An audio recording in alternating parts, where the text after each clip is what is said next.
Salam alaikum, bonjour tout le monde. Azul Filawen. Merci infiniment d'avoir rejoint notre webinaire qui a pour thème justement la prise de parole en public.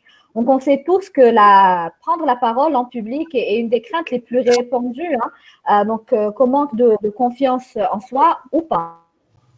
Donc, il est vrai que parler en public et essayer de captiver son auditoire demande quand même un petit peu de pratique. Donc, cependant, réussir sa prise de parole en public n'a rien d'une épreuve qui est insurmontable. Donc, justement, pour nous aider à mieux maîtriser cette prise de parole en public, j'ai le plaisir d'accueillir avec nous Nawal Tamazirt, qui est consultante en communication, qui est même experte en communication. Marhaba bik, Nawal, et merci d'avoir répondu à cette invitation. Allah yassalmak Yasmine. Bonjour tout le monde, ravie d'être avec vous aujourd'hui. Je suis très ravie encore d'être avec vous pour la deuxième fois pour parler de la communication.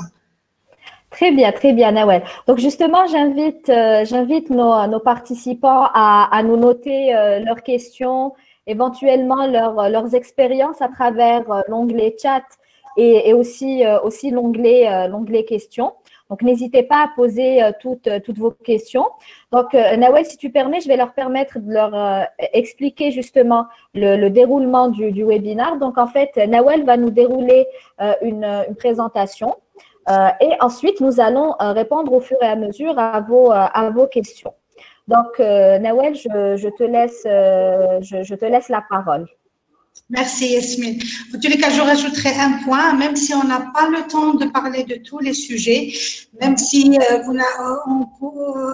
temps ne nous permettra pas aussi de répondre à toutes vos questions, on est toujours là. Moi, vous pouvez me contacter via LinkedIn. Je suis assez active sur LinkedIn et j'ai aussi une chaîne sur YouTube ou sur Facebook. Donc, vous êtes les bienvenus. Très bien. Merci à toi, Nawel. Très bien. Donc, je te laisse donc enchaîner sur la thématique. Ok, parfait. Donc, pourquoi avoir choisi de parler d'une thématique pareille aujourd'hui? En tous les cas, je me suis donné un petit peu de légitimité pour parler de sujet de par mon expérience. En fait, ayant organisé plus de 500 événements par an, oui, 500 événements, c'est pratiquement 2 événements par an quand j'étais à la tête de direction communication. J'ai été confrontée beaucoup à cette thématique. J'ai dû prendre la parole devant 1000 personnes, devant des VIP, devant des personnalités, devant mes responsables. Donc, il fallait que je maîtrise cela. Étant aussi issue du monde journalistique, étant moi-même journaliste, donc j'ai dû aussi travailler sur moi-même pour améliorer cette compétence. Donc, je me suis un petit peu donné cette légitimité pour aborder ce sujet. Aujourd'hui, que je trouve que ça reste un sujet d'actualité, que ce soit pour notre vie personnelle ou professionnelle, maîtriser cette compétence est mandatory à mon sens. Donc, ensemble, avant de passer pour parler du sujet, je vais vous parler très rapidement de mon parcours. Donc, pour les gens qui ne me connaissent pas, donc je suis consultante et formatrice dans le domaine de la communication. Depuis maintenant 27 ans que j'accompagne les entreprises publiques, privées, même familiales et beaucoup de multinationales dans l'élaboration de leur stratégie de communication, dans l'implémentation des plans de communication interne et externe, dans le marketing et communication digitale, conduite de changement et la RSE. Donc, je fais aussi en parallèle de ma casquette de consultante com, je fais aussi de la formation parce que tout simplement, comme tout le monde, je cherche à donner du sens à ma vie. Donc, j'accompagne mes apprenants à connaître les métiers de la communication qui sont nombreux, ils sont méconnus, que ce soit en collaboration avec des écoles de formation comme l'ESA, les chambres de commerce et Emploatic, que je remercie énormément de nous donner, nous, experts, cette tribune. Et moi-même, je me forme avec vous aussi parce que je crois beaucoup à la formation continue. Donc, bravo pour ce que vous faites, non seulement pour accompagner les demandeurs d'emploi, mais les talents à se repositionner ou chercher de nouvelles opportunités, mais aussi de plus en plus dans la formation continue. Donc, well done. Voilà. Donc, Merci beaucoup. Merci beaucoup pour tes encouragements, Well. Donc, justement, notre raison d'être est justement d'accompagner, d'aider un maximum les candidats à s'améliorer et de nouvelles opportunités. Voilà.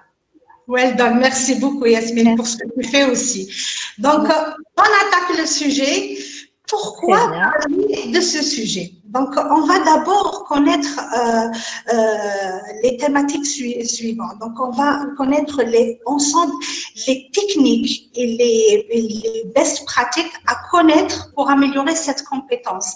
On va aussi connaître les conseils pour assurer une bonne intervention, une intervention impactante, mais pas que, pour magnifier aussi vos messages.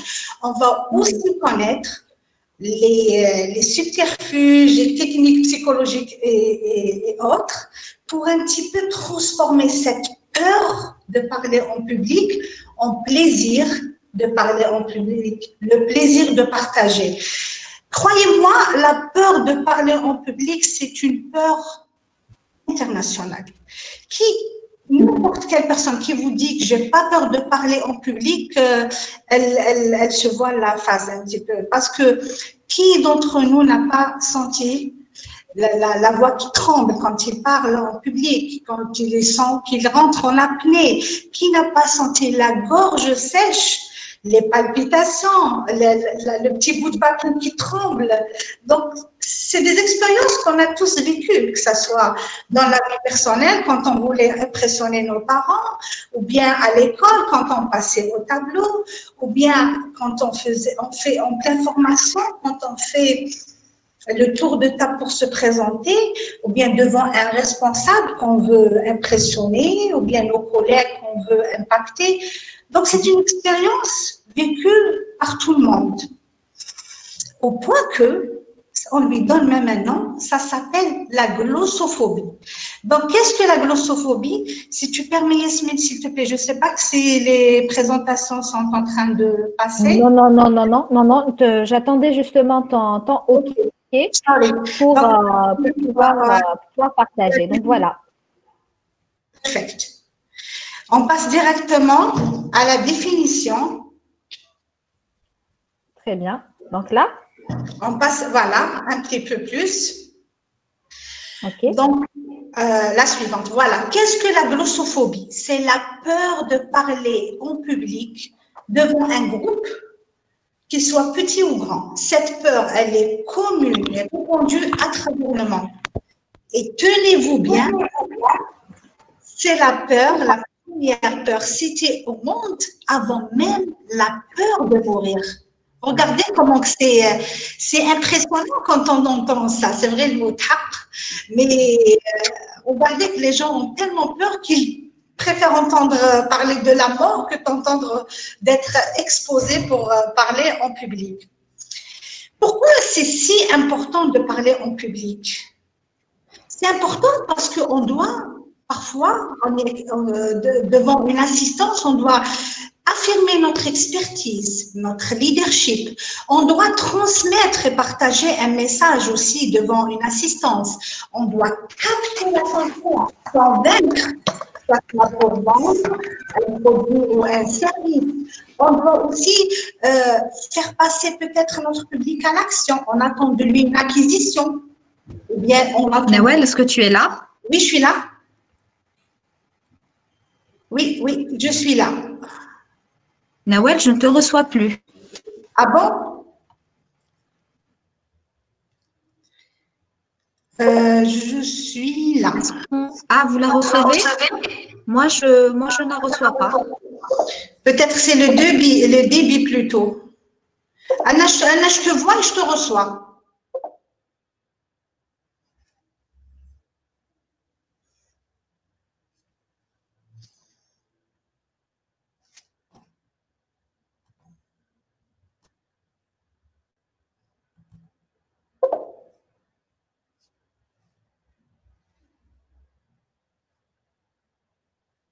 Ah, rebonjour Nawel. Pardon, j'ai eu un souci de connexion. Yasmine, c'est bon? C'est bon, je repartage l'écran, hein, excusez-moi. Ça arrive, il n'y a pas de souci. Très bien. Alors. خرجت المباشر. Ah ben oui, c'est ça. Ça prouve qu'on est vraiment en direct. Voilà, donc, est-ce qu'on voit les slides ici ou pas?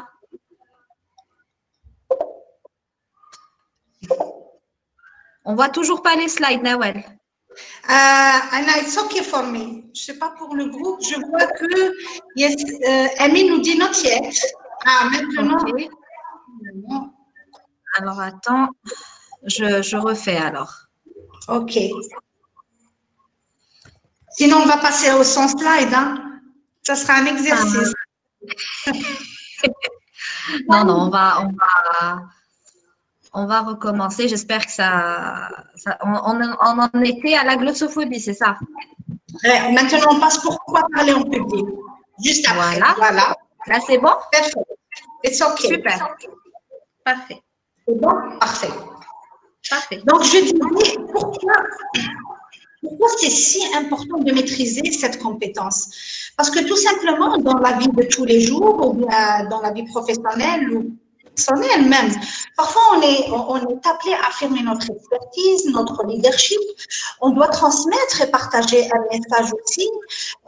On doit capter l'attention. On veut convaincre nos semblables, nos pairs. On veut faire aligner d'autres vers nos idées. On veut faire passer nos clients ou prospects à l'action, donc à l'acquisition, que ce soit une idée ou bien un service. On doit aussi peut-être divertir le public. C'est le cas des one-man shows, donc les artistes. Peut-être on doit motiver, inspirer nos équipes, les membres de notre famille.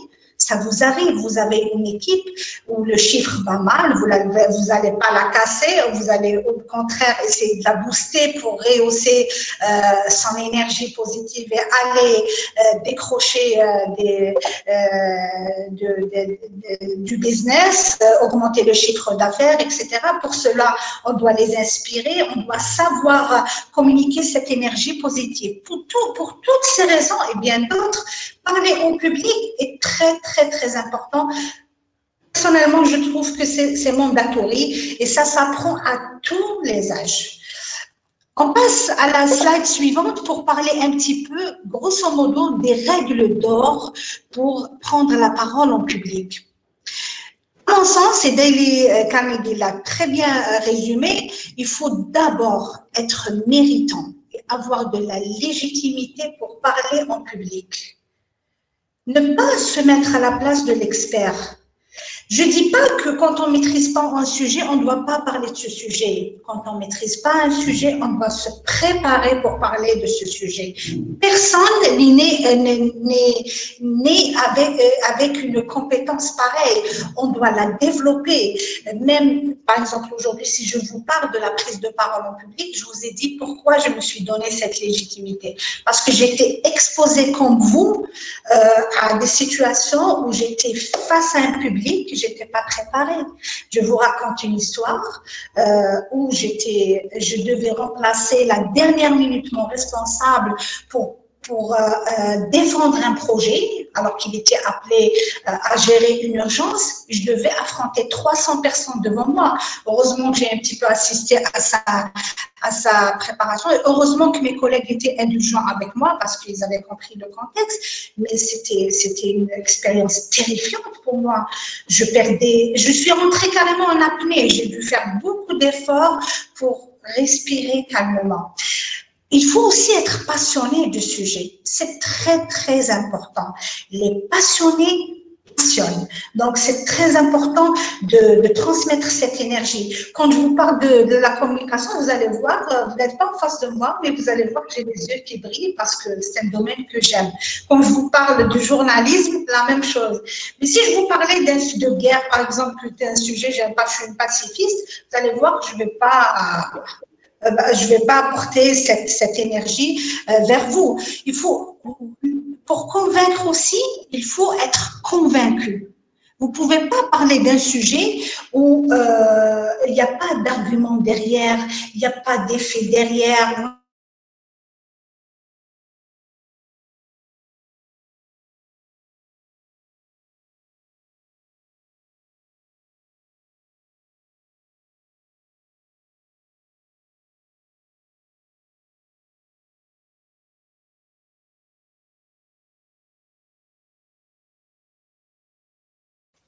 Est-ce qu'on reçoit Nawel? Non, non, non, non. Très bien. Donc, je vous prie de patienter un tout petit moment. On va essayer de reprendre contact avec Nawel pour qu'elle puisse nous rejoindre de nouveau. Hein, si vous voulez bien rester en ligne, s'il vous plaît.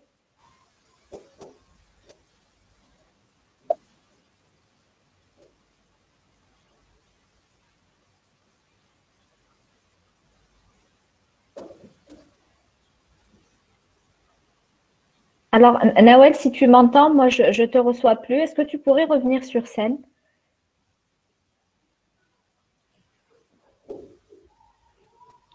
Ah, très bien. C'est On te bon? retrouve, Nawel. C'est bon. Parfait. Alors, est-ce que vous voulez que je reprenne les règles d'or? Visiblement, on s'est perdu là. Alors, on attend les réponses. Donc, chers participants, est-ce que vous voudriez que Nawel reprenne? Oui, donc oui. Il y a Ayoub qui voudrait bien que tu reprennes. D'accord. Alors, pour les règles d'or, je disais qu'il était très, très important d'avoir de la légitimité pour parler d'un sujet.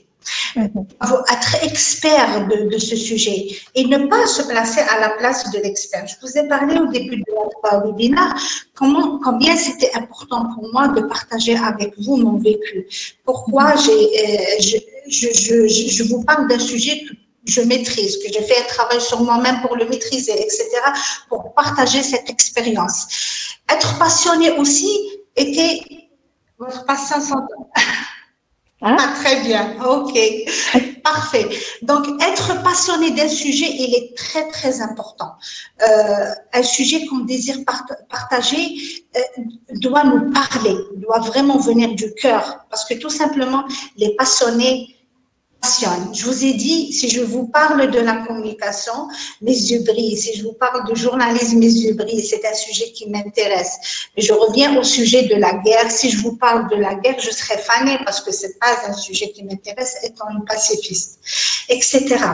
Être convaincu pour convaincre, il est très, très important d'apporter des faits, des anecdotes, raconter une histoire, donner des preuves, donner des exemples, donner de l'âme.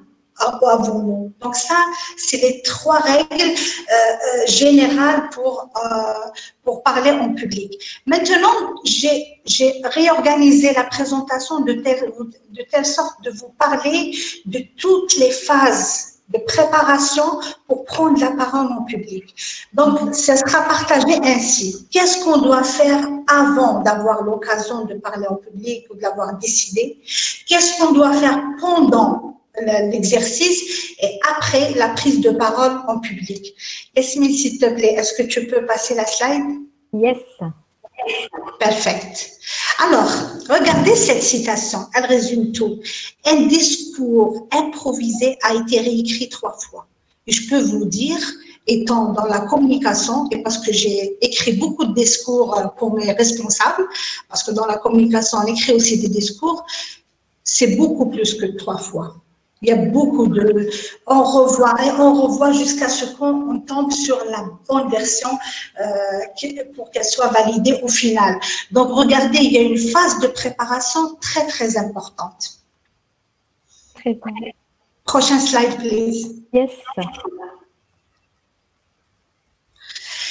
Dans la préparation de contenu, il est très, très important de poser d'abord une problématique et y répondre. Répondre au moins à 3 questions. Au moins, quel message je souhaite donner? Quelle réaction j'attends? Et surtout, pour quelle cible? Parce que ça va changer. Quand on connaît la cible, on va réadapter notre message.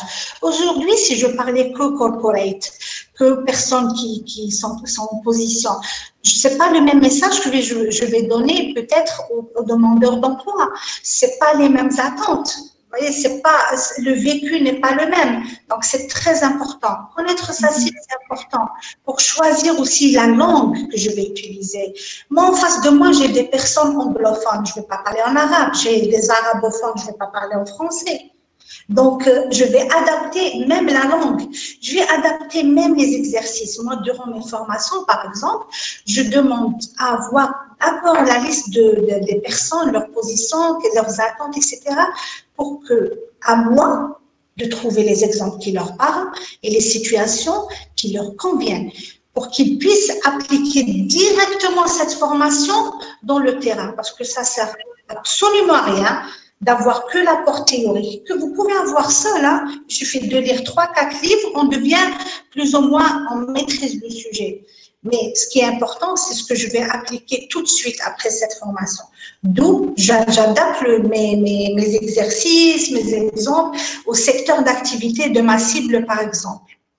La préparation de support écrit et visuel est très importante aussi. Ça, c'est un sujet à part, on peut y revenir, comment faire des slides impactantes, que ce soit la colométrie, que ce soit la police choisie, qui doit être dynamique. La taille de la police, elle est importante. Je ne vais pas mettre un petit 11, d'accord? Et je vais la basculer pour une assistante de 600 personnes et j'ai beau zoomer, donc il faut vraiment adapter, par exemple. Le visuel aussi, faire attention au visuel, de préférence avoir des visuels qui sont libres de droit, etc. Ça, c'est un grand sujet, on le laissera peut-être lors de nos prochaines webinaires. Les 60 premières secondes sont très, très, très importantes. On n'accroche pas. Malheureusement, parfois, la connexion nous joue de rôle, donc on perd des personnes. Mais les personnes qui sont intéressées vont réessayer de se connecter. Donc, c'est très important de choisir la bonne accroche, le bon exemple, quelque chose qui parle, quelque chose qui retient l'attention. Utiliser les techniques de storytelling, c'est aussi important. Je ne vais pas raconter une histoire. Je vous donne un exemple. Parlez aux financiers, mettez en avant les bilans et les chiffres, par exemple. Pas trop de détails. Bascule, s'il te plaît, Yasmine, à une autre slide. Une autre citation, moi j'adore les citations, donc vous allez en avoir beaucoup. Pour que l'événement le plus banal devienne une aventure, il suffit plutôt qu'on se mette à le raconter. On adore tous les histoires, des histoires. Donc, c'est ce qu'on garde. On peut passer des messages très importants en racontant une histoire, non pas uniquement. Les faits sont importants, mais il faut savoir les mettre dans un cadre qu'on appelle le storytelling. Il y a aussi des techniques dédiées à ce sujet. Avoir aussi un fil rouge. Il faut être structuré. Je ne vais pas passer d'un sujet à un sujet, un sujet, un sujet. Je vais plutôt, au début de notre webinaire, Yasmine et moi, on vous a donné quand même une trame sur quoi on va parler lors de ce webinaire. Ça va permettre aussi à celui qui suit le fil rouge de ne pas perdre ses idées parce que les blancs vont être là avec le stress. Aussi, donner des arguments, argumenter. Et l'argument vient avec la préparation. Un sujet, par exemple, où on a une intervention de 20 minutes, on doit être capable de parler de ce sujet pendant minimum 4 heures. Il faut une très, très, très grande préparation derrière. Favoriser tout ce qui est vocabulaire et langue auditive. Éviter le jargon. Parfois, il y a certaines personnes, elles croient qu'en mettant en plaçant des mots techniques, des jargons de leur métier, ils vont peut-être impressionner. Non, regardez le journaliste comment il parle. Ils utilisent un langage de grand public. Favorisez aussi tout ce qui est phrases courtes. Ça va mieux gérer votre respiration et donner aussi des exemples. Les exemples, en règle générale, parlent. On comprend mieux avec les exemples. Remplacez aussi les mots qui cassent par les mots qui passent. Utilisez beaucoup le positif au lieu du négatif. Qu'est-ce que ça veut dire? On a plus besoin, même dans le wording, quand on essaye toujours de remplacer un mot négatif par un mot positif lors de votre prise de parole en public. Prochaine slide. C'est une autre citation. Pensez en langue cultivée, mais parlez en langue simple. Moi, j'adore ce que fait, par exemple, Elias Zarhouni, qui est un Algérien qui a beaucoup réussi en Algérie. Vous savez, quand j'étais dans une multinationale pharmaceutique, j'ai assisté beaucoup à ses prises de parole parce qu'il était directeur médical de cette multinationale. Et croyez-moi, quand il parle, il dégage cette énergie. C'est un grand expert, donc quand il parle, il sait choisir ses mots. Donc, il parle simplement et c'est tout le monde qui arrive à le comprendre. Moi qui étais dans des fonctions support, la communication était considérée dans cette multinationale comme fonction support, arriver à comprendre ce scientifique facilement. Parce qu'il savait comment choisir ses mots. Et ça faisait, franchement, je vous assure, quand il prenait les paroles, les représentants de tout les pays le saluaient parce qu'il était un excellent orateur. La préparation de contenu aussi passe par un point important, s'intéresser à ce qui intéresse votre cible. La thématique qui intéresse. Aujourd'hui, si vous avez pris la peine de vous inscrire et de consacrer du temps et d'assister au webinaire, c'est parce que le sujet vous parle. Si le sujet ne vous parle pas, vous n'allez pas vous inscrire. Donc, même à moi d'adapter mes messages pour répondre à cette problématique ou à cette thématique beaucoup plus.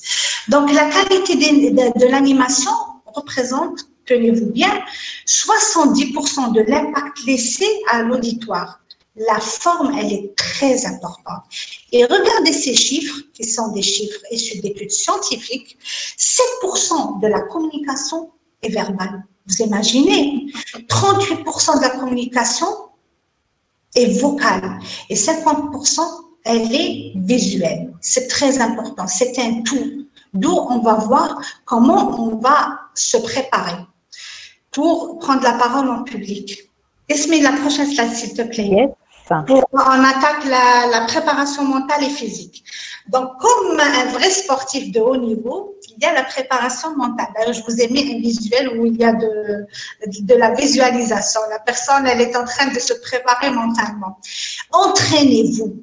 Alors, auprès de votre entourage, et choisissez les gens crus qui vous disent la vérité en face, pas les hypocrites ou bien ceux qui vous un petit peu vous épargnez les critiques. Choisissez des gens directs.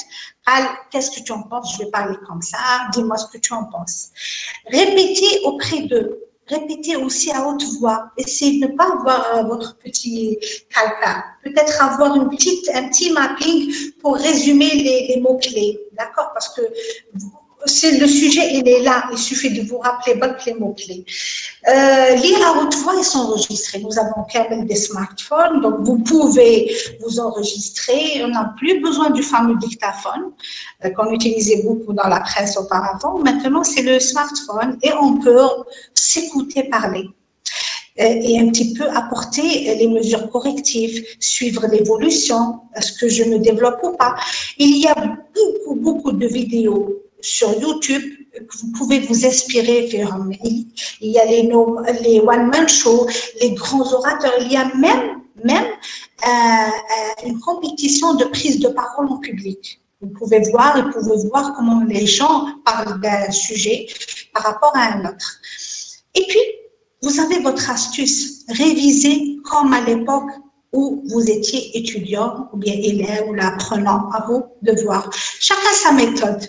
Parce que si vous êtes plutôt une personne qui a besoin d'écrire, mettez ça noir sur blanc. Faites une carte mentale, par exemple, pour vous rappeler de sujet. Parce qu'avec le stress, ça nous arrive d'avoir un blanc. C'est humain. Prochain slide, please. Yes. Toujours dans la préparation mentale, je vous recommande vivement de connaître le lieu où vous allez prendre parole. C'est très important. Pourquoi? Parce qu'on a besoin d'expérimenter la tribune. Surtout si vous parlez devant 1000 personnes, par exemple, vous allez utiliser un micro et c'est essayer d'avoir un entraînement, une petite répétition avant. Vous allez utiliser, par exemple, un data show. ayez la présence d'esprit de l'expérimenter avant, ou bien faites-vous aider par votre helpdesk, par exemple, pour au moins le problème technique. Moi, durant tous mes événements, ils seront toujours mes amis, les informaticiens, parce qu'ils nous aident beaucoup. Donc, dans les problèmes techniques, on ne peut pas maîtriser toutes les compétences non plus. Donc, le helpdesk, il doit être, surtout quand vous parlez à une grande assistance, 1000, 2000 personnes, c'est très important de checker ce point-là. Se mettre en condition. Bien dormir, c'est très important. Je vais vous raconter une anecdote. Bien manger, ne pas aller le ventre plat parce qu'on est humain, vous pouvez faire une hypo facilement, se relaxer, avoir une tenue confortable. Lors d'un grand rendez-vous, un entretien ou de fin d'année avec votre responsable, ou bien vous allez avoir un entretien d'embauche, l'essentiel est un rendez-vous qui vous tient à cœur. Ne vous amusez pas à porter une tenue la première fois. Il faut être à l'aise dans ce que vous portez. Mettez une tenue là où vous êtes à l'aise. On va voir après le pouvoir de la colométrie. Je reviens au sujet de bien dormir. Je vais vous raconter une petite anecdote de rien du tout. J'avais fait un entretien, j'en ai fait dans ma vie, parce que j'ai eu la chance de connaître beaucoup d'entreprises et de secteurs, alhamdoulilah. Donc, le premier entretien, je me suis bien préparée. Et ça s'est très, très bien passé. C'était pratiquement acquis. Deuxième entretien, malheureusement, je suis tombée gravement malade et j'ai passé toute la nuit, j'ai fait une nuit blanche. Le lendemain, je passe l'entretien et j'étais pas au meilleur de moi-même. Je savais que c'était raté. Bon, après, peut-être qu'il fallait que je me désiste, je m'excuse pour ce rendez-vous, etc. Ça, c'est une autre affaire. Mais pour vous dire que parfois, l'opportunité passe parce qu'on ne s'est pas bien reposé. Être bien reposé est très important. Prochain slide, yes. S'il te plaît. Perfect. Alors, je vous ai mis plein de couleurs. Regardez le pouvoir de la colométrie, il est très important. L'habit fait le moi. On communique avec nos habits, on communique même avec les couleurs qu'on met. Vous allez me dire, c'est pas des sens exacts ou pas, ça c'est un autre débat. Mais le pouvoir de la colorimétrie, il est là. Pour certaines personnes, porter des couleurs, ça les booste. D'autres, ils aiment bien se réfugier derrière le noir. C'est une très belle couleur, je ne dis pas le nom, mais c'est une couleur très sombre. Pour certains secteurs, ça passe très bien. Pour d'autres, la couleur, elle est importante. Et je vous invite à lire, on ne va pas s'attarder sur ça, mais la couleur bleue, par exemple, c'est la couleur de la communication. Vous allez voir, on utilise beaucoup le jaune, c'est une couleur très énergisante et elle me donne la fresque là derrière moi en jaune me donne de l'énergie. Vous voyez, donc après, ça dépend des personnes. Certains ils sont plus sympathiques que d'autres. Mais je reviens sur le sujet aussi. D'ailleurs, beaucoup mettent du rouge quand ils veulent faire des présentations en public, parce que c'est une couleur forte, elle symbolise aussi l'effort, la sécurité, et c'est une couleur, quelqu'un qui met du rouge, on ne risque pas de le rater, entre parenthèses. Prochain slide.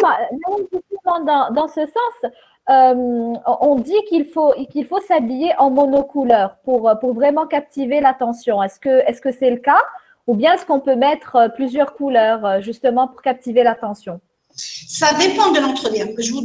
Par exemple, dans les domaines de la communication. Domaine de la communication, vous pouvez jouer avec des couleurs. Après, il y a le dress code. Il y a certaines entreprises, par exemple, avant, je dis bien avant, dans les secteurs des finances, c'était costume-cravate. Ce n'est plus maintenant. Ce n'est pas le cas maintenant. Croyez-moi, et je ne suis pas une experte RH, mais je suis entourée d'amis RH et puis j'ai fait plein d'entretiens. Le dress code est très, très, très, très important lors de l'entretien et même en période d'induction. Les gens, quand vous rejoignez une nouvelle organisation, ils surveillent aussi la façon dont vous vous habillez. Parce qu'il y a un certain dress code dans certains secteurs. C'est des non-dits, peut-être ils ne le disent pas clairement, mais là, j'ai un petit peu touché à plusieurs. J'ai travaillé dans le pharma, dans le domaine pétrolier, à l'université, dans les télécoms, je travaille dans le milieu de la presse. C'est pas du tout la même chose. Vraiment, c'est pas du tout la même chose. Donc voilà, je suis d'accord que les couleurs impactent. L'impact vraiment. Après, est-ce qu'il faut, ça dépend de la position, ça dépend. Ils sont plutôt favorables au corporate, ils sont plutôt favorables au casual. Donc, en heure de travail, ils préfèrent ça. Ils laissent que le jeudi pour tout ce qui est jean. Oui. Donc, ça dépend. Chaque entreprise, comment qu'elle est. Mais c'est un sujet, je pense. Nos amis RH, ils doivent nous éclairer un peu plus sur ça. Effectivement, effectivement. Donc, on passe à la prochaine slide, c'est ça, Nawel. Oui. On l'a dit tout à l'heure, ce n'est pas important uniquement ce qu'on dit, mais la manière dont on va le dire. Pourquoi je vous ai interpellé et j'ai mis une slide pour ça? Parce que la qualité de l'animation, elle représente quand même 70% de l'impact qu'on souhaite laisser auprès de notre assistance. Et très, très, très rapidement, je vous montre la fameuse pyramide juste après cette slide. Yes. Qui nous résume encore une fois la répartition du pourcentage. Regardez, c'est 7% qui est verbal, 38% qui est dans le vocal et 55% bascule vers le visuel. D'où pendant vous avez pris possession de pupitre, vous êtes comme ce monsieur derrière un pupitre et vous allez parler. Qu'est-ce qui est important de faire? Moi, le conseil number one que je vous dis, parce que généralement quand on stresse, vous allez voir tout à l'heure, la première des choses qu'on perd, c'est que notre respiration s'affole. Tous les gens qui ont déjà des difficultés à respirer. Donc, la première des choses à faire, c'est prendre une bonne respiration avant de prendre la parole. Ensuite, il faut regarder votre auditoire. C'est très, très important. Ne restez pas dans le top-down. Vous êtes dans la com. La com, c'est un échange. Et un échange où on attend un feedback.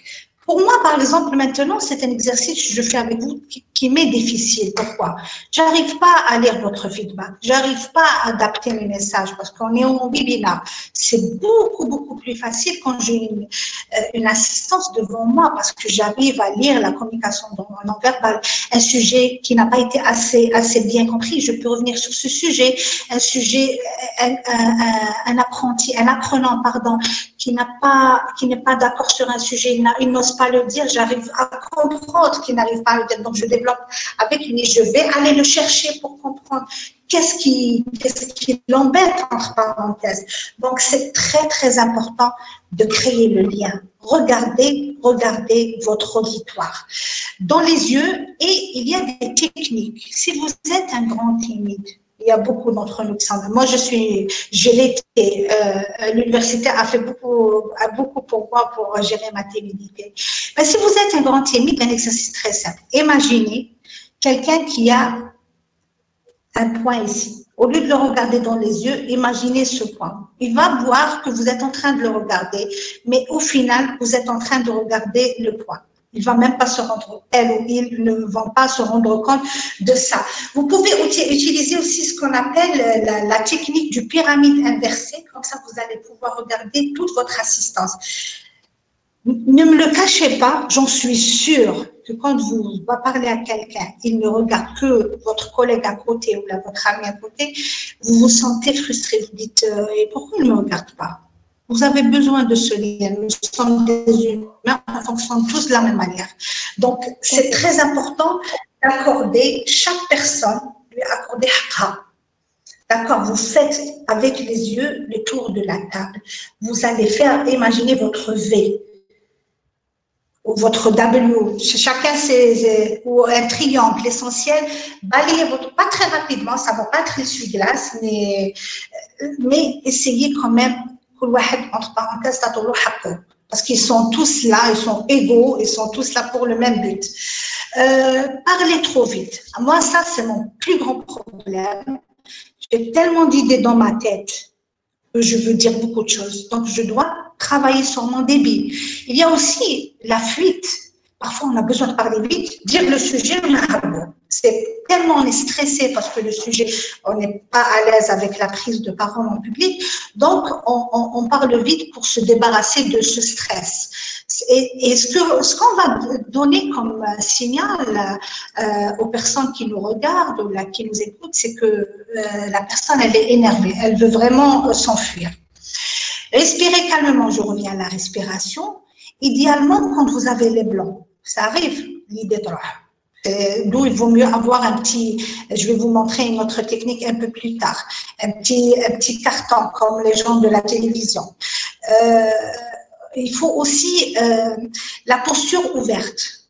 Pourquoi je dis la posture ouverte? Vous savez, je n'arrive pas à vous montrer trop là, mais dans la communication non verbale, on sent quand la personne est fermée. Son corps le dit, on lit son corps. Elle est crispée, elle a les épaules déjà qui montent, donc une fois que c'est fini, on a tous mal ici. Elle a les bras croisés, elles sont fermées, les jambes croisées. Donc, je n'arrive pas à vous montrer, mais peut-être on aura l'occasion de faire du présentiel et je vais vous montrer quelques techniques. Mais tout ça, c'est un signe aussi de stress qu'on peut gérer. Évitez aussi tout ce qui est gestuel parasite. Les mots, ça nous énerve tous à l'hectare. Oui, donc c'est des mots parasites. Remplacez-les par des blancs. C'est pas moi qui préfère, mais tout le monde préfère un silence qui donne du pouvoir, qui donne du sens à ces mots parasites ou à ces bruits qui nous parasitent. Jouer avec le rythme. Jouer, comme au théâtre. On va voir un peu plus tard l'importance de faire du théâtre pour les gens qui ont la chance d'en faire. Donc, là, j'ai utilisé, vous avez vu, j'ai utilisé un mot parasite, donc, sans me rendre compte. Et l'humour, ça marche à tous les coups. L'autodérision et une petite blague au milieu pour déstresser, ça, pour les gens qui ont ça dans le sang, ça marche toujours. Prochaine slide, please. Je vous ai mis une... je ne sais pas si vous connaissez cette personne. Je vous laisse, si vous pouvez l'écrire en commentaire, je vais voir si vous connaissez cette personne. Parce que même dans le visuel, chaque photo, elle a sa portée. Alors, pendant notre intervention, qu'est-ce qui est important aussi? C'est comme on disait, observer la réaction de son public, lire le body language. Donc, il y a aussi des techniques dans ça. Inciter à poser des questions. Quand on demande aux personnes de poser des questions, nous donner leur avis, etc., c'est une marque d'intérêt qui est très importante. Interagir aussi avec son assistance ou les personnes présentes nous permettent aussi d'exposer notre Q&A. C'est quoi le Q&A? Moi, aujourd'hui, quand j'ai fait cette présentation pour vous, j'ai un petit peu fait un exercice avec moi-même. J'ai imaginé les questions qui peuvent être posées et j'ai préparé des réponses. C'est ça le Q&A. Comme la phase préparation, elle est très, très importante. Et je vous ai dit, un sujet de 20 minutes, vous pouvez parler d'un sujet de 20 minutes, mais vous pouvez aller jusqu'à 4 heures pour parler du même sujet, parce que vous avez beaucoup préparé le sujet.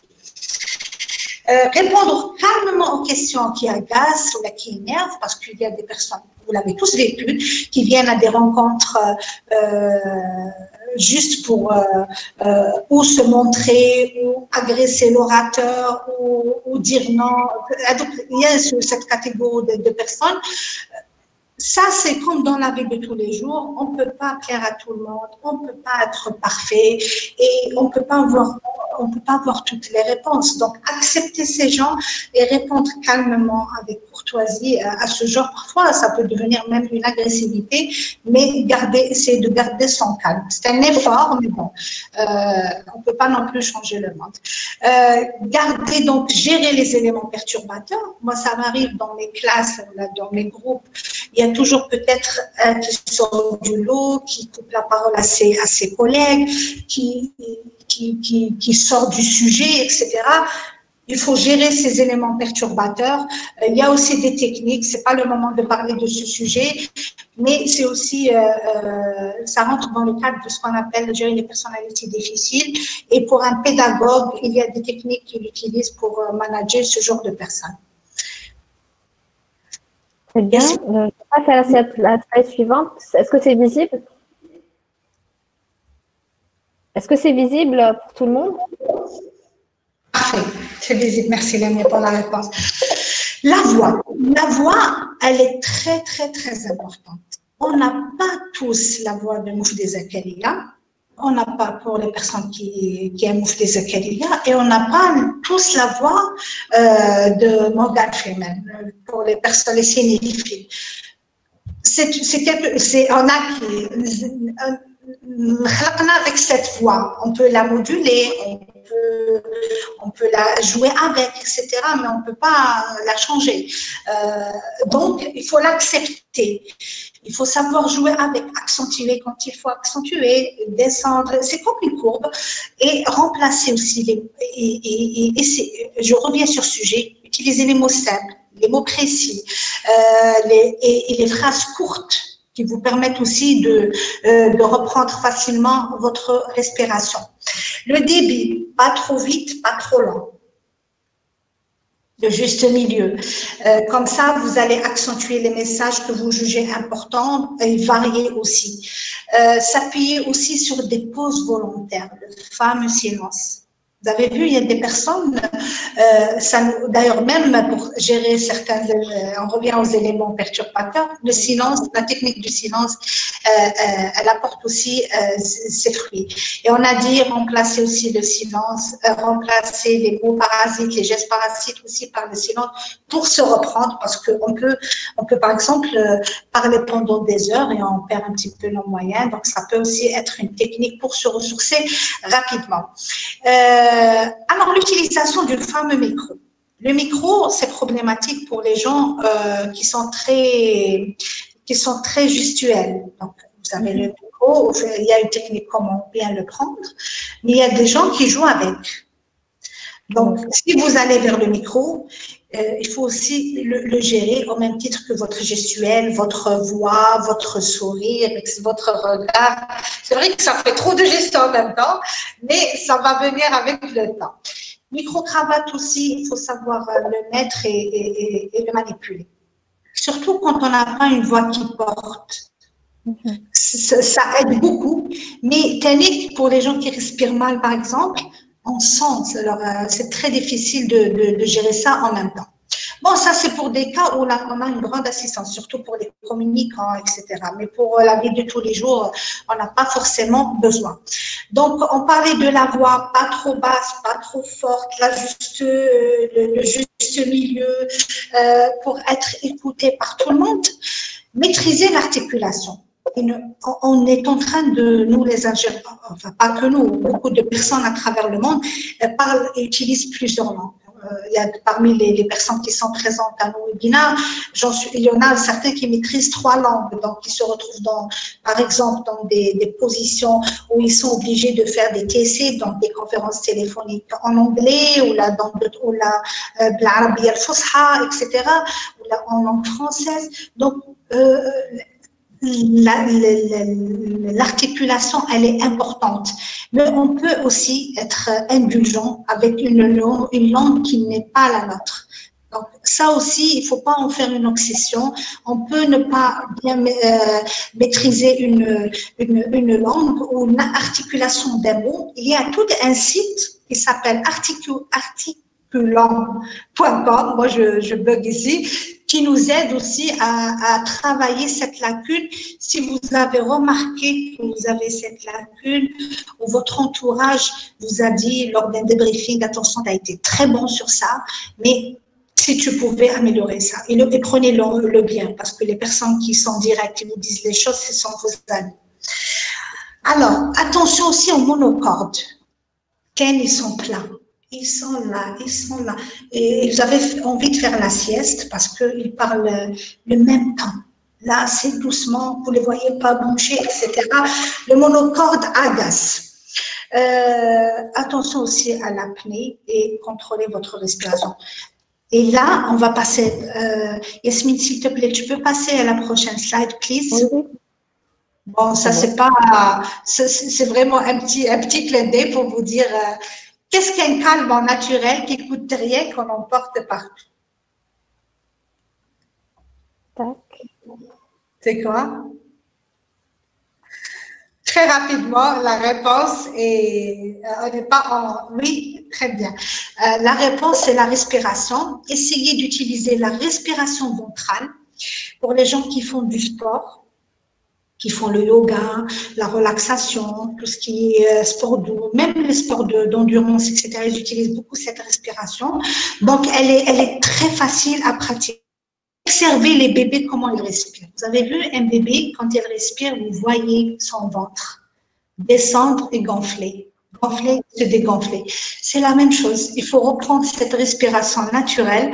Donc, très facilement, vous allez retrouver le calme après avoir fait cette respiration au moins 3 fois par jour, 2 à 3 fois par jour. Ça peut aider même dans la vie de tous les jours.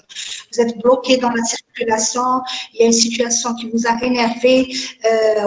Essayez de pratiquer cet exercice très rapidement. Comment on le fait? Donc, on se met debout, les jambes légèrement écartées, on met la main sur le ventre, une main sur le bas de dos et on remplit notre ventre avec la respiration. Et voilà. Et après, on fait ressortir cette respiration et c'est toujours par le nez et contempler cette respiration. Essayez de suivre le passage de l'air. Croyez-moi, c'est une respiration. Lisez sur cette respiration, elle aide beaucoup. Très rapidement, on passe à la prochaine slide, parce qu'on n'a pas beaucoup de temps, on ne peut pas trop s'éterniser sur le sujet. La posture.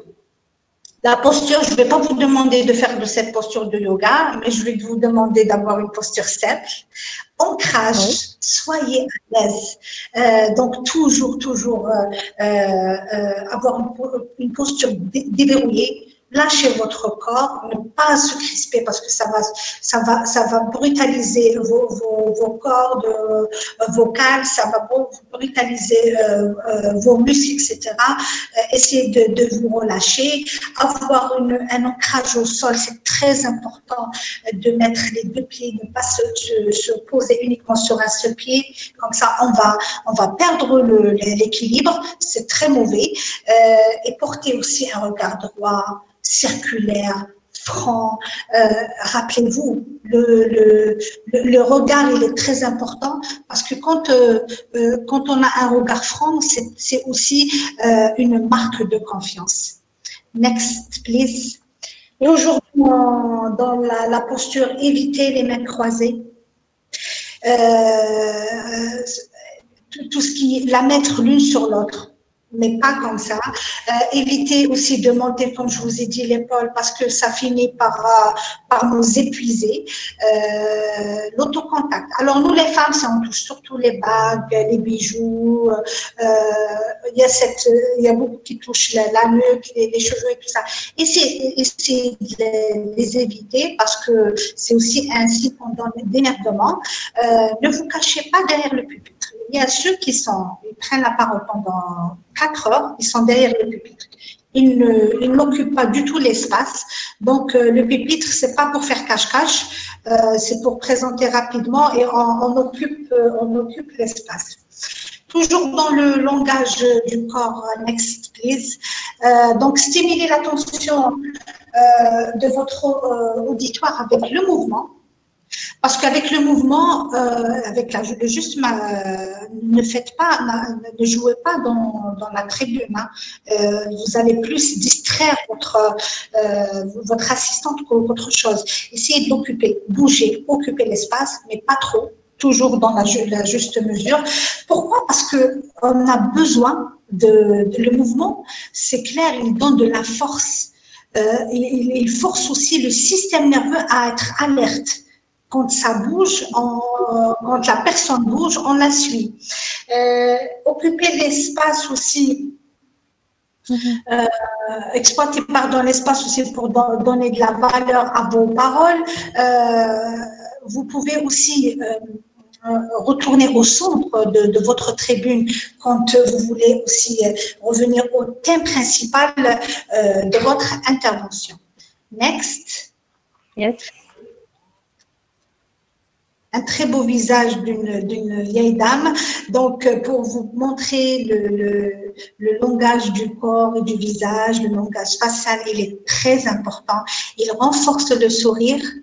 Il renforce, le discours avec un sourire honnête, pas commercial, mais sourire honnête. Il est accompagné généralement avec un sourire des yeux. Cette même ouverture des yeux permet aux personnes qui nous écoutent de se sentir concernées, de se sentir valorisées. Enfin, baisser. Rappelez-vous, quand on était enfant et se faisait gronder par nos parents, on baissait les yeux. Les yeux baissés, ça veut dire une chose, c'est la soumission et le manque de confiance. Quand on fait une bêtise ou quand on était jeune et on se fait gronder, c'était ça, on baissait pratiquement les yeux. Regardez les gens dans les yeux. Nous sommes tous égaux. C'est pas il n'y a pas un super être humain et un être humain inférieur. Donc, regardez les gens en face. Toujours dans le langage corporel et précisément dans le visage. Si tu permets, s'il te plaît, Yasmine, next one. OK. Quand on penche le regard, by the way, essayez de voir Light to Me. La série Light to Me aide beaucoup à comprendre le langage corporel pour les séries films. Donc, penchez-vous vers l'avant. Est-ce que ça, quelqu'un qui vous fait ça, c'est une marque d'intérêt. C'est une marque d'intérêt et d'écoute. Vous avez vu, parfois, certains médecins, il fait ça. Il est concentré, la personne est concentrée avec vous. Évitez aussi de toucher le menton parce que c'est un signe de doute et d'énervement. Tête impassible. Alors là, les sont pour moi énigma. C'est les poker face. Comme son nom l'indique, c'est comme les joueurs de poker. J'aime pas les avoir parce que j'arrive pas à pénétrer leur esprit. J'arrive pas à les comprendre. Comprendre. Oui. Je ne pourrais jamais comprendre. Alors, tête passée, poker face. Oui. Là, c'est une personne qui a un but précis et elle refuse de se dévoiler, comme les joueurs de poker. Donc, évitez d'être ça aussi, hein, parce que franchement, c'est pas fan. Next step. Qu'un visage expressif, hein. Tu l'as souvent dit. Il n'y a pas mieux qu'un visage expressif. D'ailleurs, Yasmine, pour les gens qui aiment le dialecte tana et les proverbes tana, on dit donc, c'est un vieux proverbe algérien qui dit faites attention surtout à ce genre de personnes. Après c'est ainsi, il ne faut pas aussi stigmatiser les gens. Anyway, donc on est toujours dans le langage corporel. Alors, parler avec les mains, je comprends, nous sommes des Méditerranéens, on est indulgents avec nous-mêmes, bien que ça énerve certains, surtout peut-être les pays nordiques qui ne sont pas dans ça, mais il y a quand même un bon côté positif, c'est que c'est une marque de passion. Parler avec les mains, ça engage aussi son interlocuteur. Main jointe, là je vais faire vite parce que on ne reste pas beaucoup de temps. La main jointe se place en expert. Donc c'est une personne qui se place en position d'expert. C'est une personne qui sort du lot. Main dans les poches, laissez-moi tranquille, il ne veut pas se mouiller. Donc c'est une personne qui ne veut pas, par exemple, vous pouvez l'observer, qui est en fin de salle, au fond de la salle, pardon, et qui ils ne veulent pas se mouiller, ils ne veulent pas répondre de questions, ils ne veulent pas participer. C'est un signe qu'on donne. Main sous la table, ça implique la méfiance, aussi de la réserve. Main sur les hanches. On la voit souvent, ça, surtout chez les mamans, c'est l'autorité, donc ça exprime l'autorité, et bien d'autres petits indices. Peut-être on va revenir aussi à un webinaire sur le body language, c'est important, mais là, c'est pas vraiment le but, c'est pour vous. On a balayé un petit peu les grandes lignes. Mais selon les spécialistes du comportement, quand on tape, c'est clair et ça énerve tout le monde, des pieds, ça indique le stress. D'ailleurs, vous êtes devant un collègue ou un ami qui bouge les pieds d'une manière anormale, vous lui direz, qu'est-ce qui se passe? Pourquoi tu es énervé? Donc ça, on connaît tous sans avoir à chercher cette information. Jambes croisées avec buste dirigé vers l'extérieur, c'est une posture défensive. Toucher la cravate pour les hommes, c'est aussi un signe de... Regardez les hommes politiques, vous allez vous régaler pour comprendre. Il y a d'ailleurs une vidéo très intéressante sur YouTube à ce sujet qui interprète les micro-expressions et le langage du corps des politiciens. Vous allez apprendre aussi beaucoup sur le sujet. Donc, toucher sa cravate, si vous voyez votre chef toucher sa cravate, c'est qu'il veut afficher auprès de vous son autorité. Next, please. Yes. La gestion de l'espace. On va parler un petit peu de la gestion de l'espace.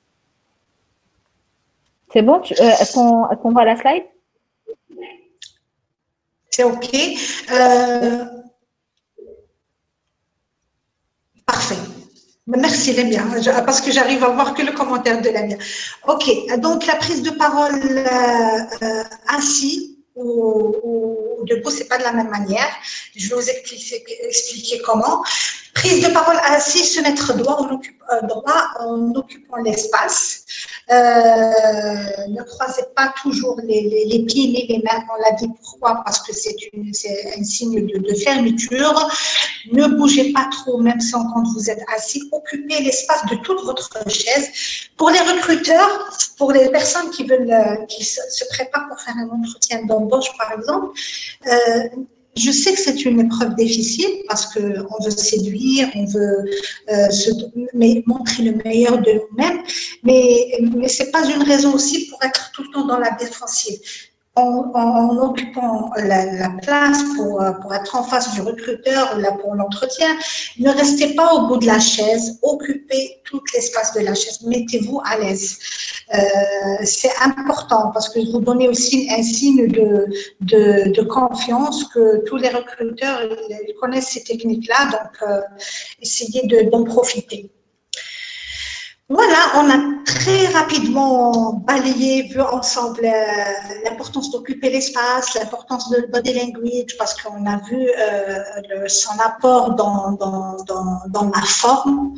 On n'est pas là que pour préparer le contenu, c'est 50-50. Il y a aussi une grande préparation mentale et physique. Et dans la préparation mentale, je vais mettre l'accent dans les slides qui suivront sur la préparation psychologique. Parce que c'est très, très, très important de gérer son stress pendant la prise de parole en public parce que c'est une peur commune. Peut-être c'est ce qui nous fait le plus, parfois on perd des opportunités à cause de ça. Alors les orateurs déclarent que 80% d'entre eux, ils déclarent subir le trac. Mensonge. C'est 100%. Je ne crois pas à ces 80%. Franchement, j'y crois pas du tout. Il faut être honnête. On a tous peur de prendre la parole en public pour diminuer cette peur. Il y a des techniques, mais c'est quelque chose de commun. D'où il faut apprendre à gérer son stress. Gardez ces grands principes et on va rentrer dans le sujet. Quand vous allez prendre la parole en public, portez ce qu'on appelle le masque de l'orateur. Vous n'êtes pas obligé d'être vous-même, bien que c'est plus intéressant d'être authentique et vous-même. Mais ça dépend aussi de votre cible. Mais porter cette masque, c'est jouer le rôle de l'orateur. En anglais, they say fake it till you make it. Ça veut dire fais comme si et ça viendra. Et ça va venir. Ça va vraiment venir. C'est une affaire de temps et de pratique, parce que ça ne sert à rien de connaître toutes ces techniques et de ne pas pratiquer. Commencez par des petites actions. On le dit souvent, les 1000 pas commencent par un pas. Profitez de la règle du cumul. C'est de lire sur cette règle. Ça veut dire step by step. Vous n'allez pas être hyper musclé du jour au lendemain. Il faut aller tous les jours en salle de sport. C'est la même chose pour la prise de parole en public. Pratiquez la visualisation. Imaginez en positivant votre prise de parole en public. Ça va bien se dérouler. Il y a aussi ce qu'on appelle les affirmations positives pour les gens qui en pratiquent. On va les voir ensemble, quelques exemples d'affirmations positives. Se mettre en condition. Chacun son truc. Rappelez-vous qu'est-ce que vous faisiez avant un grand examen, ou là, une grande rencontre, ou là, peut-être le jour de votre mariage, le jour de l'entretien de rêve que vous avez espéré, le jour d'un grand événement de votre vie. Qu'est-ce que vous avez fait pour vous mettre en condition? Caïn, il prie. D'autres personnes font de l'exercice, d'autres personnes méditent, d'autres personnes contrôlent leur respiration, d'autres personnes mettent de la musique, d'autres personnes ils vont caresser leur animal domestique. Chacun son truc. C'est une liberté individuelle. Donc, mettez-vous dans ces conditions. Trouvez aussi des visages amicaux. J'ai eu la chance, quand je vous ai dit de changer beaucoup d'entreprises, j'ai eu la chance d'avoir des amis dans toutes ces entreprises. Il y avait toujours une ou un collègue où il y avait un deal, binetna. Quand on parle en public, par exemple, quand j'étais en comité de direction d'une multinationale pharmaceutique, j'avais une collègue qui était directrice avec moi. Quand je l'encourageais avec mon sourire, avec mon regard, avec ma gestuelle, avant, pendant et après sa prise de parole, elle faisait de même avec moi. Donc, c'était un soutien mutuel. Et on a toujours des amis au boulot. Et Madame Midouat, c'est très bien d'avoir des amis au boulot. Donc, vous voyez, appuyez-vous sur des alliés du moment, même si ce sont des alliés du moment. Parce que même quand une personne, vous la connaissez pas, vous pouvez être dans une assistante, vous allez trouver quelqu'un qui vous sourit de loin. C'est l'humain. L'humain, il y a de l'entraide entre les humains aussi. Il ne faut pas... il peut vous sourire, il peut vous donner des signaux d'encouragement de loin, surtout quand il sent que vous êtes en plein stress. Comme on l'a dit tout à l'heure, faire attention à sa tenue, à sa qualité de sommeil, aussi à sa qualité de repos, de nourriture aussi. On ne va pas manger quelque chose de très lourd alors qu'on a un exercice pareil, par exemple. Entraînez-vous même à gérer l'agressivité et les objections et les attaques parfois verbales, parce qu'il y a des gens parfois qui critiquent vraiment agressivement. Comme on dit chez nous, il y a des gens qui sont impolis, il y a des gens irrespectueux. C'est la vie, et donc on rencontre à tous les niveaux ce genre de personnes. Donc, gérez-les, restez professionnels. Mémorisation. Plus vous mémorisez votre sujet, plus vous êtes à l'aise pour gérer le reste, qui est votre gestuelle et votre espace. Il y a lequel vous mémorisez que les éléments de transition. Là, par exemple, pour aujourd'hui, j'ai mis 3. J'allais faire une carte mentale maintenant, puisque le sujet me parle beaucoup. Je l'ai préparé, ça fait longtemps. Donc, qu'est-ce que j'ai mémorisé? Que 4 phrases pour le fil rouge, pour ne pas me perdre, parce que ça peut arriver qu'un problème technique me dérange, une coupure coupe mon fil rouge. Au moins, je vais me retrouver plus facilement. Next, please. Yes. Yes, ma'am. Thank you. Bon. Donc, regarder loin pour être entendu. Ça, c'est une technique. Moi, par exemple, j'ai une voix qui fatigue rapidement. Pour essayer d'avoir une voix qui porte. Voilà, peut-être je parle trop fort ou trop bas. Essayez de lancer votre voix jusqu'à la dernière personne dans la salle. Faites cette tentative. Après, n'hésitez pas à dire est-ce que c'est clair, est-ce que vous arrivez à m'entendre, etc. Allez plus loin que la première rangée. C'est ça la règle. Structurez votre message. Alors, essayez. Donc, quand vous allez voir, vous n'allez pas garder grand-chose. Vous allez garder 3 principales idées. Donc, essayez quand même si vous pouvez, si le sujet n'est pas très riche, il est généraliste comme celui d'aujourd'hui, je ne peux pas vraiment le faire je ne peux pas faire 3 idées par slide parce que je veux vous donner le maximum. Après, s'il y a de revenir sur certains aspects, on y reviendra. Mais structurer idéalement chaque slide. Vous avez 3 idées, donc moi. L'humour et l'autodérision, ça marche à tous les coups. Okay, certains, c'est inné chez eux. Okay, d'autres, ça s'apprend. Je ne sais pas après si ça marche ou pas. Mais soyez indulgents avec les deux. Les mains qui tremblent. Alors, est-ce que vous avez vu les télés, les plateaux télé, ils ont tous des fiches cartonnées. Tout simplement, ils ont le mapping ou les idées principales parce qu'ils travaillent sur ça tout le temps, à chaque fois un nouveau sujet.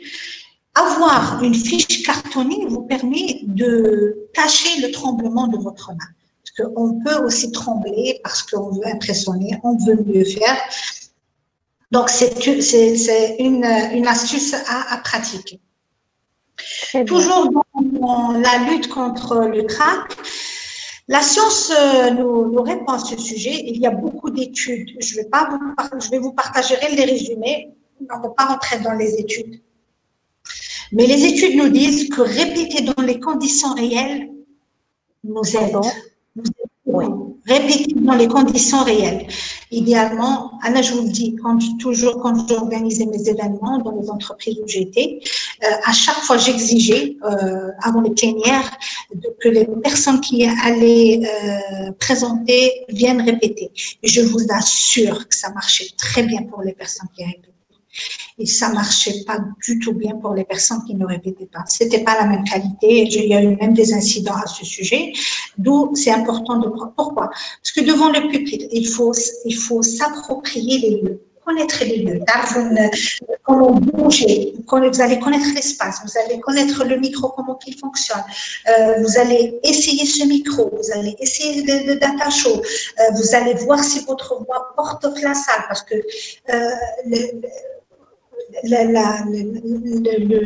vous allez aussi imaginer votre public, etc. Donc, s'exposer le plus souvent. Je ne vais pas vous demander du jour au lendemain d'être en face de 900 personnes. En famille, réunion familiale, vous faites un discours entre amis, vous parlez d'un sujet en pleine formation, en pleine petite réunion, en petite assistance, step by step. On parlait du pouvoir de l'effet cumulé. Donc, et ça va venir avec une plus grande audience parce que le stress est le même, hein, croyez-moi. Et on parlait, il y a une personne et 1000 personnes. Donc, le stress est vraiment le même.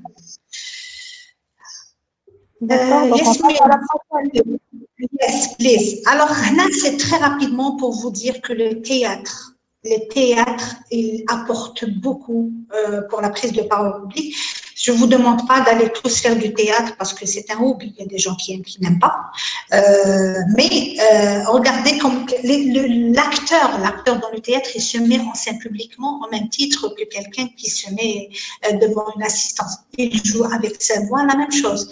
Ils font tous ces exercices en théâtre. Ils incarnent un rôle. La personne qui parle en public, elle incarne aussi un rôle. Next, please. ils peuvent être déstabilisés. Bon, voilà, je fais ils nous jettent des tomates et des œufs comme avant, mais ils peuvent aussi être critiqués. Une pièce théâtrale, on peut la casser comme on peut la critiquer positivement. C'est la même chose pour une personne qui prend la parole en public. Ils s'entraînent.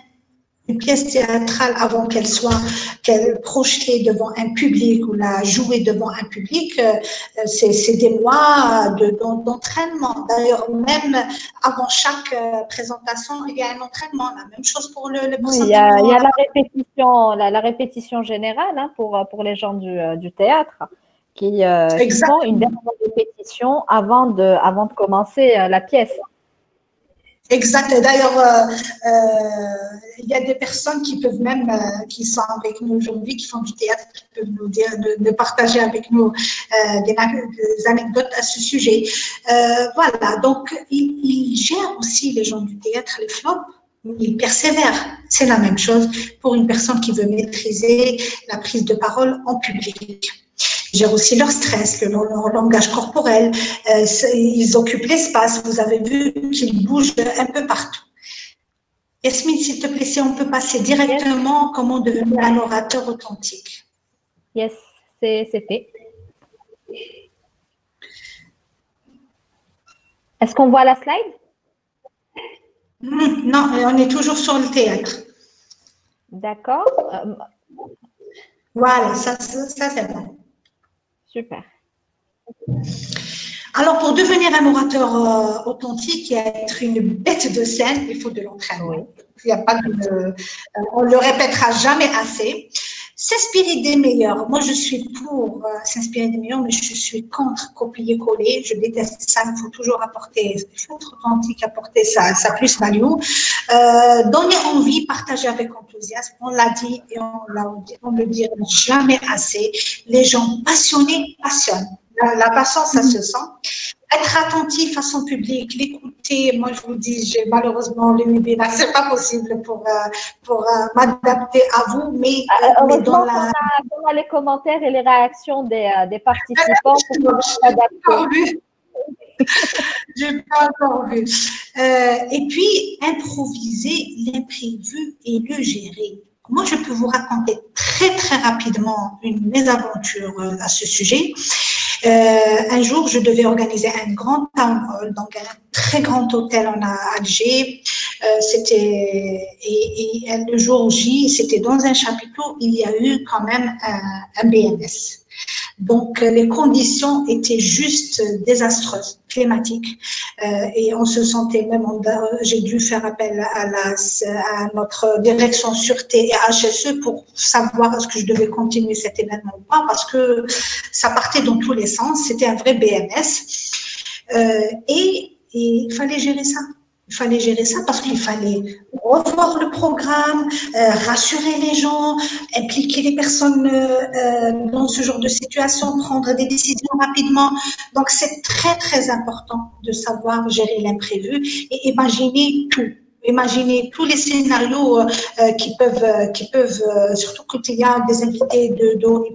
À la limite, entre nous, entre les gens de la même boîte, ça se comprend, mais quand vous avez des VIP, vous avez des gens du groupe, vous avez des gens des autorités, c'est très important de manager tout ça.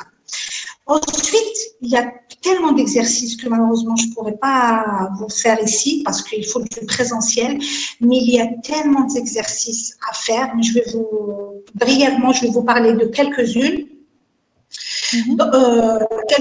pardon. Donc, il y a l'exercice de la haute voix. Donc, c'est l'exercice de la haute voix, on en a parlé rapidement un peu plus haut dans les slides. Donc, parler devant des participants et filmer votre intervention, après débriefer. Il y a l'exercice du crayon, il l'utilise beaucoup pour améliorer aussi l'articulation. Il y a un autre exercice pour un petit peu préparer le corps à affronter, parce que c'est très physique, une prise de parole en public, c'est chauffer les mains, tapoter énergiquement tous les membres extérieurs de votre corps. Peut-être vous l'avez fait, parce que c'est un exercice qu'on le fait souvent dans les formations, surtout après le déjeuner, pour reprendre un petit peu d'énergie. Exercice de la cigale, ça c'est pour un petit peu chauffer la voix. Exercice du journal, donc trouvez un mot-clé par paragraphe, notez-les et fermez votre journal. Et à partir de ces mots-clés, vous allez aussi répéter, imaginer un scénario et le répéter. Il y a aussi un autre exercice un peu plus loin, c'est l'impro. Donc, on vous donne un sujet, vous le développez, la thématique, sans préparation, pour un petit peu connaître l'improvisation. Il y a un exercice un peu, ça c'est les gens de la radio qui l'utilisent, lire les mots comme écrits. Donc, par exemple, les publicitaires l'utilisent souvent. Donc, ils écrivent le slogan, l'accroche publicitaire. Ils mettent l'accent sur là où ils doivent monter, là où ils doivent descendre. Donc, ça aussi pour jouer sur le temps, pour les gens qui sont monocordes. Et il y a plein d'exercices, comme c'est pas évident de faire tout ça aujourd'hui. Mais puisque je veux appliquer ce que j'ai appris, ce que je viens de vous apprendre, on va garder trois messages à retenir pour cette formation, pour ce webinaire, pardon. Parler en public s'apprend et s'améliore avec l'entraînement. Ne vous croyez pas incapable. On est tous égaux face à ça. Donc, ça s'apprend avec l'entraînement. Je vous ai dit, c'est comme un corps parfait. C'est pas de jouer des heures de sport, etc. C'est pas du jour au lendemain qu'on arrive à ce résultat.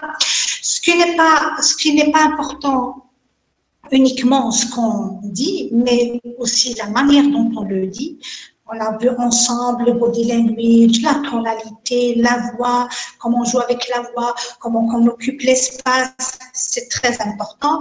Et parler en public, c'est une compétence à absolument, c'est mandatory maîtriser pour la vie personnelle, la vie professionnelle. Demain, vous avez un enfant, vous voulez l'inspirer, vous allez jouer ce rôle de l'orateur authentique. Vous voulez remotiver une équipe qui va mal, vous allez devoir aussi utiliser les techniques de la prise de parole en public. Et donc, c'est quelque chose de très important. Et on va suivre ensemble le dernier conseil de Platon qui nous dit « L'homme qui a des idées et ne sait pas comment les exprimer n'est pas plus avancé que celui qui n'en a pas. » Voilà, donc je pense qu'on a terminé avec une citation qui résume l'importance de bien maîtriser l'art de parler en public. Je suis à vous si vous avez des questions. Donc, je vais rentrer dans le chat un peu pour voir ce qui s'est dit. Oui. Alors, en fait, il y a eu quelques questions sur l'onglet questions. Et en fait, ça tourne beaucoup autour de la confiance en soi. Hein? Donc, est-ce vrai que, justement, avoir quelque chose dans les mains est dans l'exercice?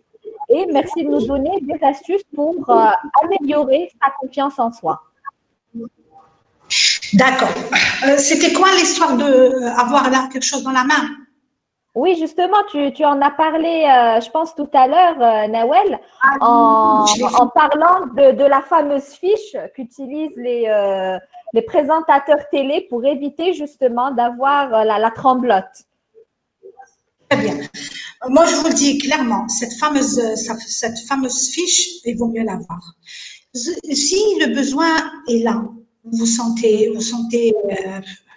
un blanc, vous avez oublié quelque chose, on vous a distrait, quelqu'un vous a coupé, il y a eu un problème technique comme ce qu'on vient de vivre, et l'idée est partie parce que, pas forcément, parce qu'on doit, ça peut arriver. C'est vraiment, toutes les situations, c'est un scénario à prévoir. Rien, vraiment, ça ne vous coûte absolument rien de résumer votre présentation dans des fiches ou des fiches cartonnées. Les gens ne vont pas vous en vouloir parce que vous avez une fiche cartonnée entre les mains. Donc ça peut nous rendre service. Autre astuce pour améliorer sa confiance en soi, je vous ai dit, commencez à parler dans de petits groupes. Vous avez une réunion hebdomadaire avec votre département. vous demandez à prendre des paroles. Parce que je vous le dis, on n'a pas été élevé, même dans notre éducation et cursus pédagogique, on n'a pas eu trop l'occasion d'exercer, de pratiquer la prise de parole en public. Moi, je pense que les seuls moments où on l'a fait, hein, je pense que c'était dans les universités, hein, pour ceux qui ont fait l'université, d'avoir à faire des exposés comme ça en petit comité. Mais sinon, on n'a pas eu vraiment recours à la prise de parole en public. Entièrement d'accord avec toi, Yasmine. Moi, j'ai fait des études en communication et journalisme à l'université. Bon, j'ai eu la chance parce que ça fonctionnait comme ça, je ne sais plus, ça remonte donc à 28 ans, je ne sais plus si c'est le cas. On a eu le même cursus, toi et moi, Nawel, donc de mon temps aussi, j'ai eu ma licence en 2013, donc oui, ça fonctionnait aussi pareil. Très bien. Après effectivement, voilà, je connais ça c'est avec l'entraînement qu'on va y arriver. Avec l'entraînement et la préparation, parce que même si aujourd'hui j'ai préparé ce sujet, demain peut-être je vais mal dormir, ça va impacter ma prestation. J'ai assisté, je vais vous raconter ça très rapidement, j'ai assisté à un événement où il y avait plus de 450 personnes en salle et une personne devait parler. Malheureusement, on lui annonce une mauvaise nouvelle juste avant qu'elle prenne part. J'étais témoin, j'étais à côté d'elle. Elle a perdu ses mots. La personne, n'arrivait plus. Heureusement que, alhamdoulilah, les Algériens, ils ont été indulgents. Et la personne a dit, j'ai oublié mon texte. Vous m'excusez. Tout le monde s'est mis debout, l'a encouragée pour qu'elle reprenne ses moyens. Ça arrive. Donc, regardez les politiciens quand ils parlent pour annoncer une bonne nouvelle ou quand ils gèrent une situation de crise, ils ne fonctionnent pas de la même manière. C'est des bons exemples. Donc, etc. Mais le manque de confiance, ça se travaille en s'exposant. N'ayez pas peur, exposez-vous. Qu'est-ce que j'ai à perdre? Je vais vous donner un autre exemple. J'ai une amie qui est une excellente RH. Je lui dis à chaque fois, pourquoi tu travailles pas ton personnel branding, qui est dans l'entrepreneuriat? Elle me dit, oui, tu sais, chaque fois, il y a trop de critiques, j'arrive pas à manager les commentaires négatifs. Je lui dis, alors, tu sais ce que tu vaux? On ne peut pas plaire à tout le monde, d'accord? Avance, la caravane passe, les chiens aboient. On ne peut vraiment pas plaire à tout le monde. Aujourd'hui, on est bon, demain, on est moins bon, on travaillera pour être mieux. Donc, c'est step by step. Et ça s'acquiert avec le temps. Je comprends qu'il y a des gens introvertis, des gens timides, qu'il y a des personnes qui sont, dès qu'ils prennent la parole pour la loi, ils sont rouges. Ça se comprend, mais ça se développe, ça vient, je vous ai dit, step by step, une petite assistante. Après, on va aller parler à un inconnu, par exemple. Oui. Aller vers un inconnu, parlez-lui, demandez la route ou demandez une information, etc., jusqu'au jour où on est plus à l'aise. Très bien, très bien. Là, j'ai une dernière question qu'on va prendre de Siham Djahjouh qui nous dit que doit-on dire quand on ne peut pas répondre complètement à une question durant une session questions-réponses? D'accord. Ça arrive que c'est vrai que l'exercice il est assez intéressant. Regardez par exemple pour les gens c'est un exercice réel. Les gens de la communication, par exemple, des politiciens, comme la Maison Blanche, avant chaque grand événement politique, ils font l'exercice au président. L'exercice est le suivant, c'est un exercice de communication.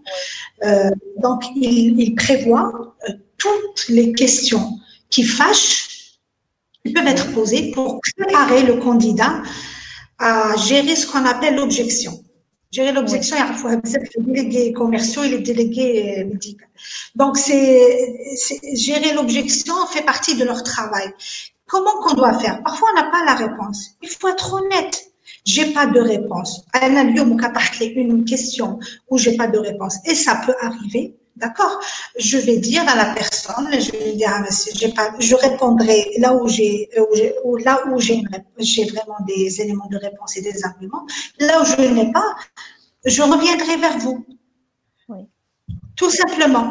Parce que on sent quand la personne, elle tourne pour éviter de répondre. Sauf si c'est une technique de communication aussi pour contrecarrer une objection. Ça, c'est autre chose. Mais quand vous n'avez pas une question et vous voulez répondre, vous dites à la personne, je suis désolée, au jour d'aujourd'hui, j'ai ces éléments de réponse, mais je peux vous apporter plus au bout de 24 heures, 48 heures, où je vais vous contacter. Très bien, très très bien. Parfait, parfait. Ben, écoute, merci infiniment encore une fois, Nawel, de nous avoir accordé ton temps et d'avoir partagé avec nous ce riche contenu. J'espère que ça a pu aider énormément nos participants. J'espère qu'ils vont s'exercer petit à petit avec les astuces et avec les propositions d'exercices que tu as si généreusement données. Maintenant, j'imagine que nos participants voudraient éventuellement avoir la présentation en support écrit, enfin en support PowerPoint. Est-ce que tu pourrais éventuellement nous la transmettre dans un futur proche pour qu'on puisse la partager avec eux?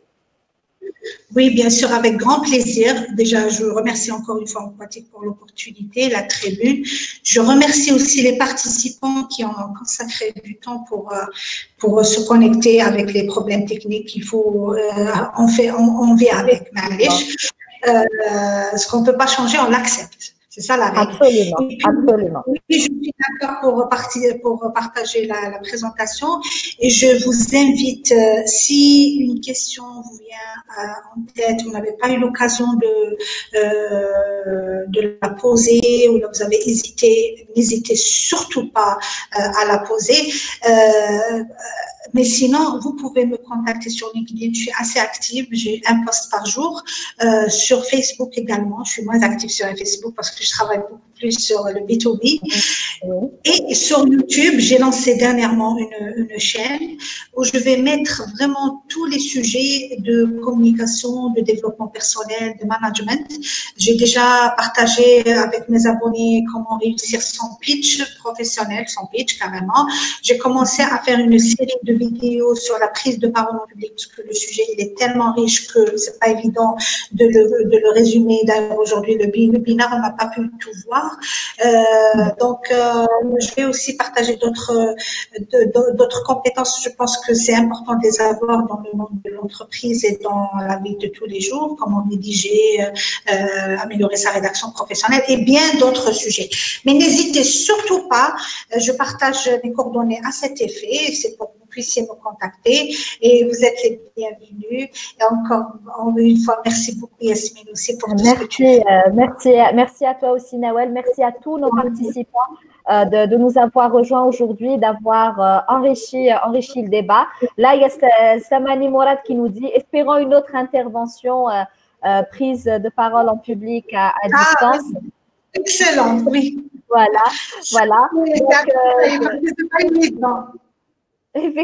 effectivement. Là, je tenais également à remercier le sponsor justement de cette initiative de webinaire Conseil Carrière, donc à Cité Danone Durdura Algérie, qui nous apporte son support pour maintenir cette initiative depuis le mois de septembre.